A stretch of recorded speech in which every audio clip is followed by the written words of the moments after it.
In the suburbs of Washington, the suffragist movement arrives. Three people emerge in this context. I am a modest and gentle woman, living in a loveless marriage to my husband Jones, a successful politician and a harsh and aggressive man. I am the mother of two beautiful girls, Mary and Betty. My name is Jones. I am a conservative politician raised by a sergeant in the army. I lost my father early, and so I was forced to mature quickly. I'm a man of few words and very proud, I must say. United by status, Jones and Claire married at a young age, which led to a bitter and heavy relationship. Claire loved to read in her younger days. She lived in the library.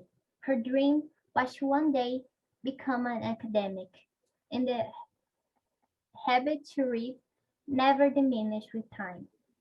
Her magnetic personality always drew the attention of the staff, who at this point were already close friends of Claire. Among the many friends in the library was Camille, the librarian. Claire and Camille loved to chat and occasionally smoke outside. Camille and Claire always flirted, were always together, and met secretly at the service area of the library. They were lovers, passionately living a hidden romance. Camille brought the strength and love to Claire, and Claire brought sweetness and lightness to Camille's life. Claire, faced with all of the novels she had read, felt for the first time that everything that has ever been written about love was true. Some would describe me as a stubborn and independent, others as a born leader. I lived in poverty for many years. I saw the injustices of the world and I lived them. I always loved to read. And these readings, I become interested in Greeks and democracy, the vote. Among all the stories of my life, the one that marked me the most was a romance, which I lived with the love of my life, my suffrage college and companion Claire. For years, the library staff and close friends of Camille and Claire had met to discuss politics, debates, and participate in the suffragist demonstration and prepare for the great act. Finally, the big day had arrived. But meanwhile, Jones was stressing himself out and putting the joy of his home to an end. Franklin, I'm tired of investigating this attack against the family that these unscrupulous women are doing. Women have no ability to decide the clothes they want to wear and thinking they are able to vote? A joke of very bad taste, I would say. Realizing his anger, Claire went to talk to him, and upon entering his office, he came to say, I can't stand anymore. It was the same. It seems that is a plague that never ends. Claire, holding her back from saying she was suffragist, said, Come, honey, let's go get something to eat so you can rest. with that, the two of them left and went to have a snack. As they sat down, Claire said that she had an afternoon appointment, so told her to come back early, and she agreed. When the time of the appointment was there, Camille knocked on her door and called her. Claire, Claire, I'm home.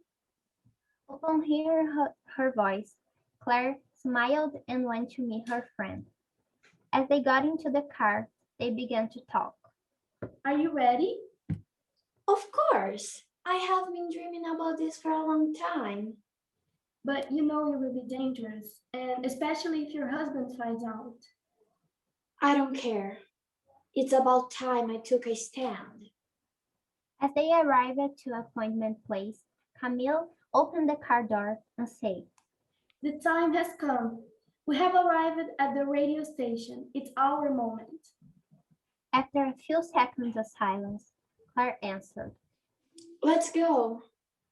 So the two of them broke into the radio station, took control of the recorder, and began to make their protest. As they began to talk, Jones received the call of his agents saying that the protest by the suffragists was taking place. So without thinking twice, he got into his car, grabbed his gun, and went after them.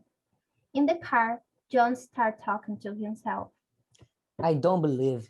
It's time I took matters in my own business, in my own hands. I will end it soon.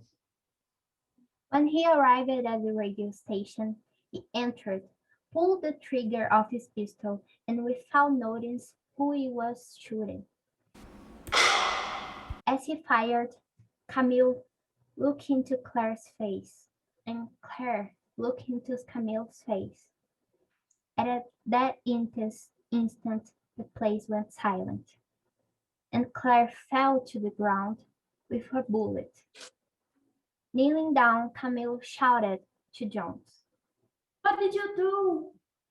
Jones, without a reaction, dropped the gun, letting me fall to the ground, and ran out.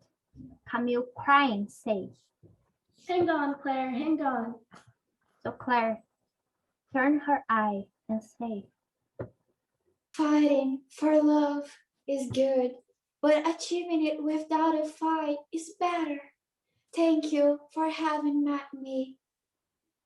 with that, Claire closed her eyes, and Camille cried, holding her lover on her lap.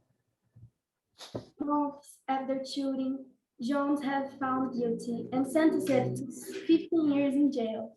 The protest made the movement known, and many people began to support it.